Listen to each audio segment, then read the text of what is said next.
समस्त electronic media, print media और digital media और सभी पत्रकार बंधुओं को उत्तराखंड बेरोजगार संघ की टीम की तरफ से आप यहां पर आए, इसके लिए आपका बहुत बहुत शुक्रिया। तो दोस्तों, आज मुद्दा काफी बड़ा है और आज हम फिर से 2022 के उस दौर में आ चुके हैं जिस दौर में वीडियो बीपीडीओ घोटाला जब सबसे पहले उजागर हुआ था यूके SSSC का। उस समय भी हम प्रदेश में यही मांग कर रहे थे, प्रदेश सरकार से ये मांग कर रहे थे कि प्रदेश में भर्ती घोटाले लगातार उजागर हो रहे हैं और आज फिर वही दौर आ गया है, जबकि मुख्यमंत्री पुष्कर सिंह धामी ने यूके SSSC की सारी परीक्षाएं यूके PSC को सौंपी थी और ये कहा था कि इससे निष्पक्ष आयोग इस उत्तराखंड में नहीं है। लेकिन आज उस आयोग की निष्पक्षता सबके सामने है और वो निष्पक्षता बाहर आ चुकी है।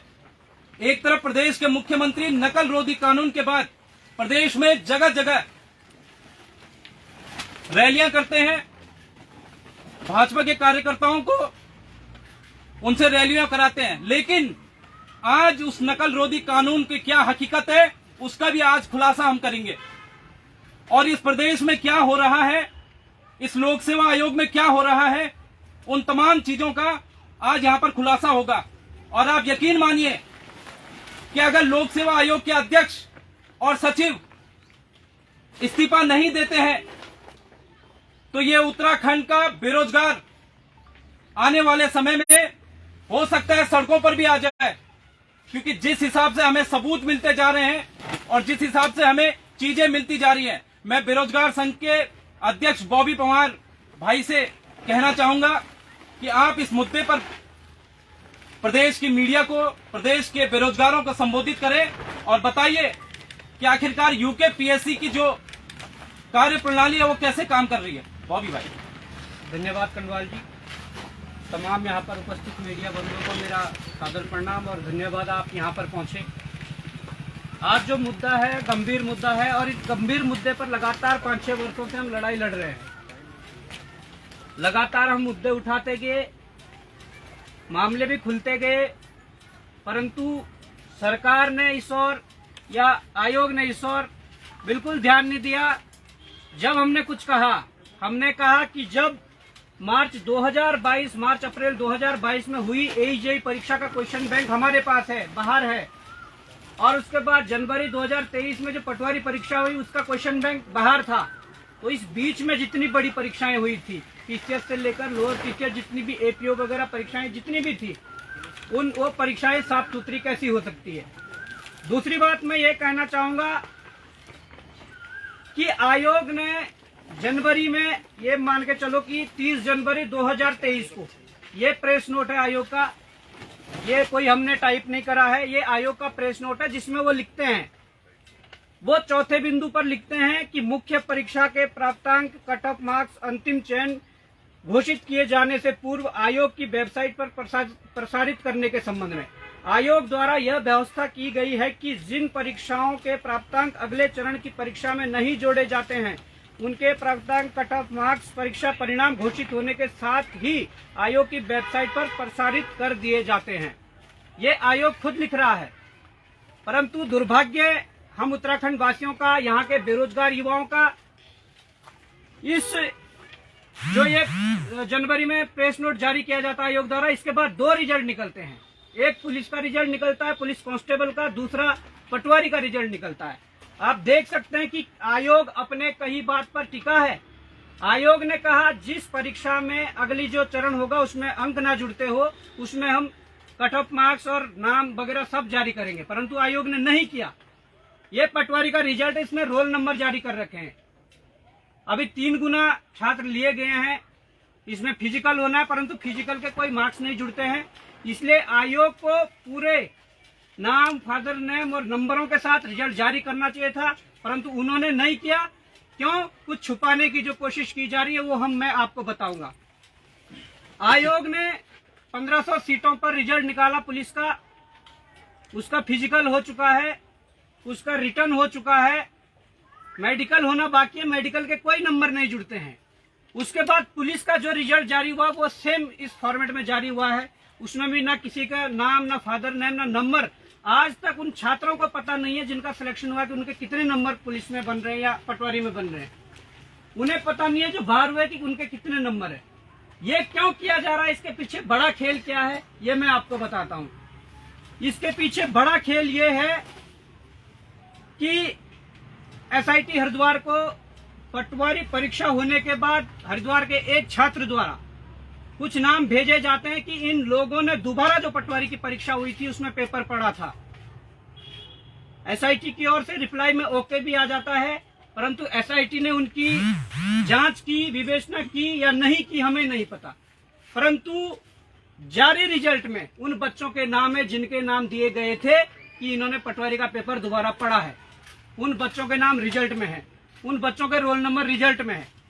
अब यही बात मैं कहना चाहूंगा कि कल STF की टीम को मैं बधाई देना चाहूंगा, साधुवाद देना चाहूंगा कि उन्होंने कल 2 जो गिरफ्तारियां की है, मुकेश सैनी और जो पुंडीर है, उनकी जो गिरफ्तारियां की है ये कोई नए केस नहीं है। इनकी 2018 में भी गिरफ्तारियां हो चुकी है, 2020 फॉरेस्ट गार्ड में भी गिरफ्तारियां हो चुकी थी। STF ने गिरफ्तारियां की, उसके लिए STF का साधुवाद। परंतु अलग गैंग, एक परीक्षा में कोई एक गैंग काम नहीं कर रहा होता है। ये ब्लूटूथ डिवाइस वाला गैंग अलग हो सकता है, परंतु वही गैंग जिस गैंग ने पटवारी के दूसरे पेपर में जो सूचना मिली, जिन्होंने वहां पर पेपर रात को हरिद्वार में पढ़ाया गया था, उसी गैंग ने आज रात को भी पेपर पढ़ाया था। ये सूचना आज सुबह मिली है और हमारे पास नाम भी होंगे उन बच्चों के जिन्होंने पेपर पढ़ा है। STF की टीम हमारे साथ बैठकर नामों को साझा कर सकती है, हम उनके साथ बैठकर साझा कर सकते हैं। उन पर अब जांच होनी चाहिए, क्योंकि ये छलावा हम नहीं चाह रहे कि बार बार हो। आज हम खुद टूटे हुए मन से ये कह रहे हैं कि हम इतना संघर्ष कर रहे हैं, उसके बाद भी इस प्रकार की घटनाएं दोहराई जा रही है, तो हमारा मनोबल खुद गिरा है। हमारा मनोबल इसलिए गिरा है कि छात्र जो तैयारी कर रहे हैं लंबे समय से, वो एक बार इस चीज को झेलेगा, 2 बार झेलेगा, परंतु बारंबार यदि इस प्रकार की जो घटनाएं होंगी तो हमें भी बड़ा दुख है और उन छात्रों को कितना कष्ट होगा ये आप जान सकते हैं। मैं कहना चाहूंगा कि आयोग की जो कार्य प्रणाली है, आयोग की जो लापरवाही है, ये APO परीक्षा 2022 में होती है। अब APO परीक्षा मैं कहूंगा जूम करा के आप देख सकते हैं, इसमें APO परीक्षा ये प्रश्न पत्र 2016 में परीक्षा हुई थी, ये उसका है, इसमें 2016 लिखा हुआ है। ये APO परीक्षा 2022 में हुई है, परंतु कार्य प्रणाली, कार्यशैली देखिए, उसमें भी 2016 प्रिंट है। आयोग जाकर आज शाम को पेपर मैच करवा सकता है 2016 और 2022 का। APO में देखिए, अगर आप पेपर 2022 में करवा रहे तो 16 किस बात पे लिख रहे हो? ये हमने छटनी करी। पेपर नंबर 1 है, पेपर नंबर 2 है, पेपर नंबर 3 है, पेपर नंबर 4 है। और यही नहीं, मैं कहना चाहूंगा ये जो मैसेज है अलग अलग नंबरों से, अलग अलग बच्चे को, केवल उन बच्चों को जिनका APO का पेपर था, ये डाटा किसने लीक किया? आयोग के अंदर जो चतुर्वेदी की गिरफ्तारी हुई थी, ऐसे चतुर्वेदी कई आयोग के अंदर बैठे हुए हैं। आयोग के अध्यक्ष ध्यान दें, हमने आयोग के अध्यक्ष से पर्सनली मिलकर भी कुछ लोगों के नाम बताए थे जो अभी भी आयोग में कार्यरत है कि इन पे हमें डाउट है, परंतु उन्हें आज तक नहीं हटाया गया। अब हम ये कहते हैं आयोग के अध्यक्ष नैतिकता के आधार पर इस्तीफा दें, आयोग के सचिव नैतिकता के आधार पर इस्तीफा दें, और नकल रोधी कानून का डंका बजाने वाले हमारे CM, आभार रैलियां निकालने वाले CM, अगर नैतिकता बची है तो आप भी इस्तीफा दें। मुकदमा दायर तो हो गया है, मुकदमा दर्ज तो हो गया है, परंतु क्या नकल रोधी कानून के तहत हुआ है? धाराओं से तो लगता नहीं। अब आप देखिए इस मैसेज में क्या लिखा हुआ है, मैं आपको पढ़ाता हूँ। Provide the original APO exam question and answer 3 days before the exam. The most directly way of cheating help you pass quickly the pass rate in 100%। ये मैसेज एक नंबर से नहीं किए हैं, ये अलग अलग नंबरों से गए और केवल उन बच्चों को गए हैं जिनका APO का पेपर था। सबसे बड़ी बात यह है कि आयोग के अंदर से ऐसे जो डाटा है उन्हें मिस कौन कर रहा है, उन्हें कौन भेज रहा है और इन तक कैसे पहुंच रहा है। इसलिए जो चैन है वो पूरी चैन जो है बाहर से लेकर आयोग के अंदर तक बैठी हुई है, और उस चैन को कैसे तोड़ा जाए, हमने बार बार कहा था कि आयोग के अंदर से सफाई हो। हमने बार बार कहा, हमने लाठियां खाई, हमारे युवाओं ने डंडे खाए, सर फुड़वाए, जेल गए, उन्होंने एक ही मांग रखी कि पहले जांच फिर परीक्षा। परंतु सरकार ने एक नहीं मानी, आयोग ने एक नहीं मानी, परंतु आज चीजें सबके सामने हैं। अगर विश्वास करना होगा तो कर सकते हैं, अगर नहीं करना होगा, जांच का विषय है।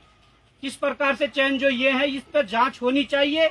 और जो पटवारी का पेपर जो पढ़वाया गया था और फॉरेस्ट गार्ड का पेपर जो पढ़वाने की जो सूचना है, उस पर जांच होनी चाहिए। कुछ नाम है वो भी हम आपके सामने रखेंगे, हम एसटीएफ से भी मिलेंगे, एसटीएफ के सामने रखेंगे। और इसलिए हम कहते हैं कि सीबीआई जांच की जो मांग को लेकर धरना चल रहा है, यहाँ पर हम बैठे हुए हैं सिर्फ इसी आस में बैठे हुए हैं कि जब सीबीआई होगी और अगर निष्पक्ष जांच होगी तो भविष्य में ये पुनरावृत्ति जो हो रही है ऐसी घटनाओं की, वो दोहराई नहीं जाएगी। अब हम एक कह रहे हैं कि ब्लूटूथ के जरिए तो ठीक है, आपने भंडाफोड़ कर दिया, परंतु जो रात को पेपर पढ़वाया गया उस पर आयोग क्या कार्रवाई करने वाला है? आयोग की कार्यप्रणाली पर यह प्रश्न उठता है कि आयोग के सचिव को रात को ही कॉल किया जाता है हमारे संगठन द्वारा, और उस समय उनसे बातचीत होती है, ये घटना भी बता दी जाती है।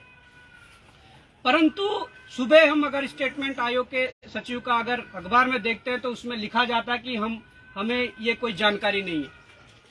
छिपाना क्या चाह रहे हो, ये सबसे बड़ा प्रश्न है। तो मैं यही कहना चाहूंगा। और पटवारी के रिजल्ट में कुछ हमने ये जो हाईलाइट किया है, इसमें जो रोल नंबर है, बहुत सारी जगह सीटिंग जो अरेंजमेंट हुआ है, आप देख सकते हैं कि जैसे रोल नंबर है 500-198, फिर दूसरा है 500, 375, 500, 376। इस प्रकार से बहुत से सिलेक्शन हुए हैं। 59, 65, 40, 59, 65, 41। एक देख सकते हैं 61, 61, 82, 61, 61, 83। और जल्दीबाजी में मैं पूरा नहीं छांट पाया हूँ, जितना मोटे मोटे तौर पे मैं देख पाया हूँ 56, 93, 12, 56, 93, 13, 62, 76, 48, 62, 76, 49। तो ये क्या मतलब हमें ये मैसेज देना चाह रहे हैं कि हो सकता है कि एक आध जगह ऐसे सिलेक्शन हो जाते हो कि आगे पीछे वाला लड़के दोनों निकल जाएं, परंतु इतनी जगह इस प्रकार की जो चीजें सामने आ रही है, ये कहीं ना कहीं प्रश्न चिन्ह खड़ा कर रहा है। ये जो आयोग लगातार जो प्रेस नोट जारी कर रहे हैं कि शुचिता भंग नहीं हुई है, ये सारी शुचिता भंग इसी को कहते हैं कि जब अनेकों बार इस प्रकार की जो चीजें सामने आती है, वो कहीं ना कहीं ये प्रश्न चिन्ह खड़ा करती है। और जो कनिष्ठ सहायक की जो परीक्षा हुई थी उसमें चारों सेट एक जैसे कर लिए थे। आज तो चलो आपने चारों सेट अलग अलग कर दिए हैं, और उस दिन अलग थी। तो या तो आज का पेपर गलत है या तब का पेपर गलत था। आपने उस दिन भी प्रेस नोट जारी करके कहा कि कोई शुचिता भंग नहीं हुई है। तो मुझे लगता है कि आयोग को अगर गलत हुआ है तो चीजें एक्सेप्ट करनी चाहिए और उस पर सुधार लाने की जरूरत है। और अगर आयोग ऐसे ही अपनी इस पे रहा, मनमर्जी करता रहा, तो देखिए ये चीजें हैं, कुछ एविडेंस भी हैं जो हमने आपके सामने रखे हैं कि कैसे माफियाओं के जो मैसेज व्हाट्सएप पर आ रहे हैं, ये डाटा किसने लीक किया, ये आयोग के ऊपर प्रश्न चिन्ह है। दूसरी बात, जो प्रश्न पत्र पढ़वाने की जो चीजें हैं, ये उत्तराखंड बेरोजगार संघ की मेल आईडी पे भी काफी समय पूर्व वो कुछ छात्रों के हरिद्वार जिले के नाम आए थे कि इन्होंने पटवारी का पेपर पढ़ा है, और एसआईटी को भी कुछ 2-3 नाम उन्होंने भेजे थे जिन पे उनका रिप्लाई ओके था। वो भी हम स्क्रीनशॉट एसटीएफ को देंगे और उस पर भी हम कार्रवाई करवाना चाहेंगे। तो मेरे हिसाब से मैं यही कहना चाहता हूं कि इतनी क्रांति के बाद या इतने संघर्ष के बाद भी अगर चीजें नहीं सुधर रही है तो कमियां हम में है। और जिन बच्चों को चिन्हित किया गया है, 15 बच्चों से अगर पैसे लिए थे एडवांस में, तो ये तो कंफर्म हो गया है कि पेपर अभी भी बिक रहे हैं, इसमें कोई दो राय नहीं है। अगर एडवांस में पैसा लिया है, पेपर अभी भी बिक रहे हैं, इसमें कोई दो राय नहीं है। जिन 15 बच्चों से पैसे लिए गए थे उनमें से शायद 3 लोगों को चिन्हित कर लिया गया है। हम चाहते हैं उन 15 बच्चों के नाम, फादर नेम सार्वजनिक किए जाएं, उनके पते सहित उन्हें सार्वजनिक किए जाए, और साथ में जितनी भी परीक्षाएं जो भ्रष्टाचार की भेंट चढ़ी थी उनमें जो लोग चिन्हित हुए हैं उनके नाम, फादर नेम और पते सहित उनके नाम सार्वजनिक किए जाएं। तो यही हम कहना चाहेंगे कि ये हम सारी चीजें थी, और इस पर पूरी रिपोर्ट बनाकर या पूरी डीपली स्टडी करके इसमें हम आगे आपको बताएंगे। फिलहाल इतना ही हम कहना चाहेंगे। कि कितने लोगों को अपन आरक्षी का पेपर पढ़वाया गया है और कहाँ पढ़वाया गया है? देखिए, जो हमें सुबह जानकारी मिली है, हरिद्वार का एक गांव है, कौन सा गांव है? गांव देखिए मैं अभी सार्वजनिक नहीं करना चाहूंगा, क्या पता वो फिर लोग थोड़े चौकन्ने हो जाएं और कुछ ना। हम ये सारा डाटा लेकर हम या तो एसटीएफ से मिलना पड़ेगा, या जो चीजें हैं उनसे हम ये जानकारी साझा करेंगे। और हमारे पास कुछ नाम भी है जिन्होंने पेपर पढ़ा है, उन नामों को हम एसटीएफ या जांच समिति से डायरेक्ट साझा करना चाहेंगे और उन पर कार्रवाई करने के लिए उनसे पूछताछ करवाने के लिए हमारी कोशिश है कि उनसे पूछताछ टोटल करवाएं। कितने नाम है?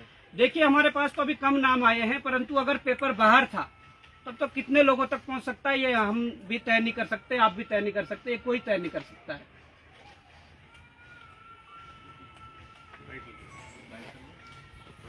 अपने तो कर